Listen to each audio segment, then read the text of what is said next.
बैठिए जी, नमस्कार। मैं रिक्वेस्ट करूँ पीसी साहब को नहीं वेलकम।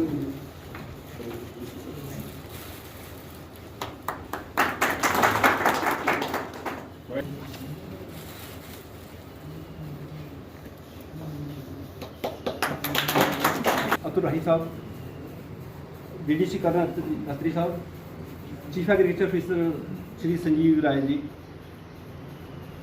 जहाँ चांदवा विलेज और चकचंगा के और यहाँ के आए हुए सारे हमारे किसान भाई, सबका सर स्वागत है। माननीय हार्दिक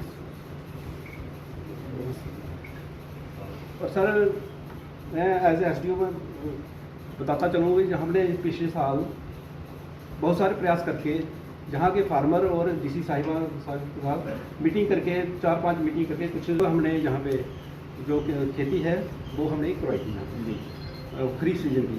तो जहाँ के जो हैं कुछ इनकी ऑब्स्टेकल थी, कुछ प्रॉब्लम थी इनकी लोकल, कुछ सिक्योरिटी कानून, कुछ कोई इनपुट के, और हमारे जहाँ के जो लोकल थे हमारे सामाजिक लोग हमारे जहाँ पे इन्होंने काफ़ी प्रयास किया, और ख़ास करके हमारे जहाँ पे जो हमारे राजेंद्र माथुर से मैं आया था, मेरे दिमाग में थी। आज भी मैंने सोचा कि चलना चाहिए, इसलिए आप लोगों से मुलाकात करने के लिए हम सुबह थोड़ा सा आ गए।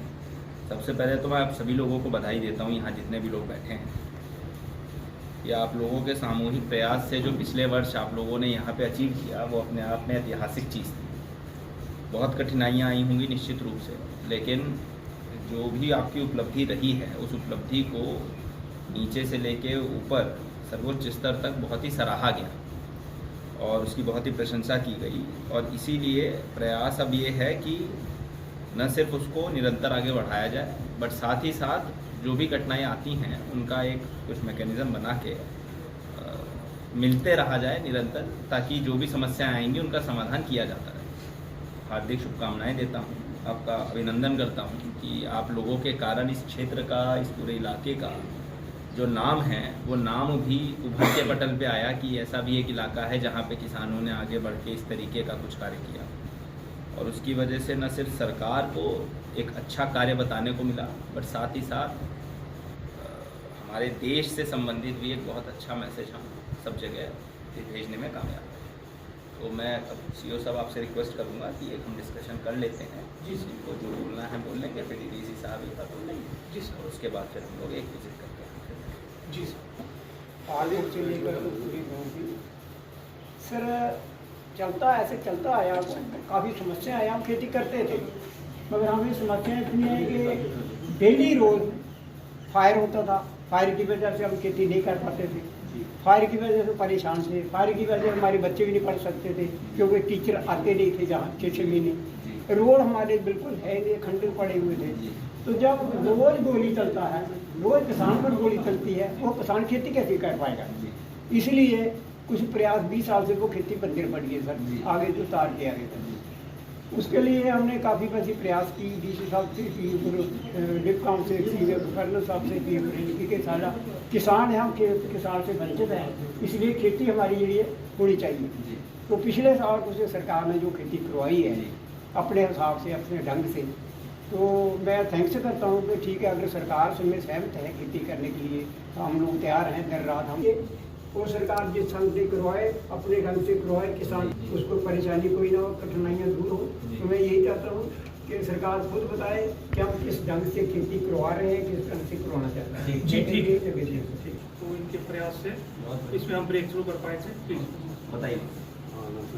पहले तो आपका हल मिलते रहने से और समाधान निकालने से होता है। कोशिश हमारी यही होगी कि जो पीछे काम किया गया है उसी के ऊपर और बिल्ड करके हम थोड़ा सा आगे बढ़ सकें।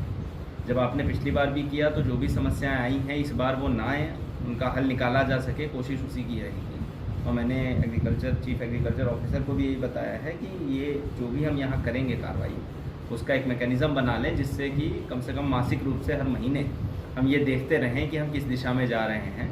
और जैसा 1-2 महानुभाव ने कहा कि विभागों का 1-2 विभागों का सहयोग नहीं मिला, तो वो विभाग भी जो उनसे अपेक्षा है उस पर खरा उतरे। उसके लिए ज़रूरी है कि उनको रेगुलरली रिव्यू किया जाए कि वो क्या कार्रवाई कर रहे हैं। तो मुझे उम्मीद है कि आप लोगों ने जैसे पिछले साल काम किया है उसी काम को हम आगे लेकर जाएंगे और आप लोगों के सहयोग से हम अपना जो मापदंड है उसको और ऊपर लेके जाएंगे। ये पिछली बार जो हमने किया इस बार हम उससे और बेहतर करेंगे और बाकी पूरे क्षेत्र के लिए ये गांव एक उदाहरण के रूप में प्रस्तुत होगा और न सिर्फ खुद के लिए बल्कि बाकी अगल बगल के गाँव को भी ये प्रोत्साहित करेगा कि जिस तरीके से ये गाँव वाले काम कर रहे हैं और उनको इसका लाभ मिलेगा उसी तरीके से बाकी भी बॉर्डर के गाँव को मिल सके। आप सब लोग यहाँ आ जाए, आप सभी का बहुत बहुत धन्यवाद।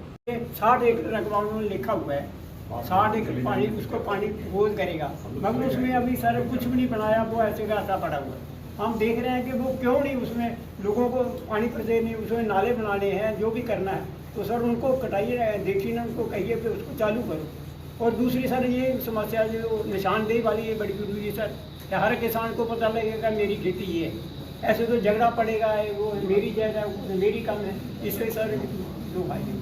तीसरा सर फायदा कि जिसके जैसे बोला कि सबके पास ट्रैक्टर हैं, किसी के पास नहीं है, जिसके पास नहीं उसका गवर्नमेंट इंतजाम करके उसकी खेती कैसे करेंगे। ये सर जैसे मेंबर ने बोला कि हमें तेल भी चाहिए, सब कुछ चाहिए, बीज भी चाहिए, खाद भी, जो पैसे गवर्नमेंट जैसे पहले किया वैसे ही अभी करना गवर्नमेंट का काम है। ठीक है मैंने आपसे कहा।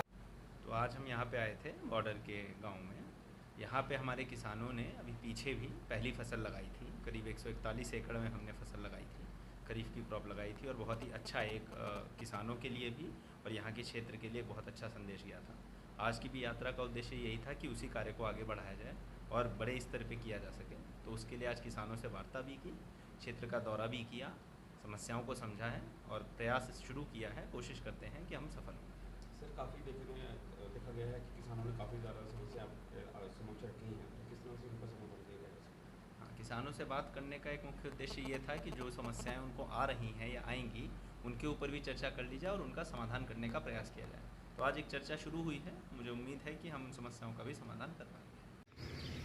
धन्यवाद आपका, आप यहाँ आए हमारे इस कार्यक्रम को कवर करने के लिए। आज डिप्टी कमिश्नर कठुआ श्री राहुल पांडे जी के साथ यहाँ फार्मर्स की एक मीटिंग रखी थी हमने, जिसमें आने वाले खरीफ सीज़न पे कैसे बॉर्डर के उस पार खेती की जाएगी। जैसा कि हमने पीछे रबी में गेहूं की बिजाई की थी यहाँ 141 एकड़ में, तो उसमें फार्मर्स को काफ़ी उत्साह और फ़ायदा हुआ था। उसी तरह पे हमने अब खरीफ का एक प्लान किया है जिसमें हम माश और धान की खेती के लिए प्रपोजल दे रहे हैं। उसी सिलसिले में आज डिप्टी कमिश्नर साहब आए थे, उन्होंने सभी यहाँ के गाँव के किसानों से मीटिंग की है। किसानों ने भी अपनी जो समस्याएं उनको पीछे खेती करने में आई थी उस मामले में अवगत करवाया है और डीसी साहब ने एश्योर किया है कि जैसे जैसे आगे कार्रवाई चलती जाएगी, मीटिंग होती जाएंगी और जो जो समस्याएं उनको आई थी उनका समाधान करने की कोशिश करेंगे। और हमें पूरी आशा है कि बीएसएफ के साथी जिन्होंने कंधे से कंधा मिला के पिछली बार इस खेती को सफल करने की कोशिश की और सफल हुए हम, इस बार भी उनके सहयोग से और एडमिनिस्ट्रेशन के सहयोग से और किसानों की मेहनत से आने वाले खरीफ सीज़न में भी हम फसल उगा पाएंगे और सफल रहेंगे। इस ऐसी आशा। कुल कितनी ज़मीन है कि और कितने किसान हैं जिनको जो इस क्षेत्र में जिनकी ज़मीन है? देखिए, पिछले रबी सीज़न में 35 फार्मर जो हैं उन्होंने खेती की थी 141 एकड़ पर। इस बार हम ज़्यादा से ज़्यादा फार्मर्स के ज़्यादा से ज़्यादा खेती करने की आग्रह करेंगे सभी को, लेकिन फ़िलहाल हम 200 एकड़ का एक टारगेट लेके चल रहे हैं और देखते हैं उसमें किस हद तक हम सफल हो पाते हैं और ज़्यादा खेती करते हैं।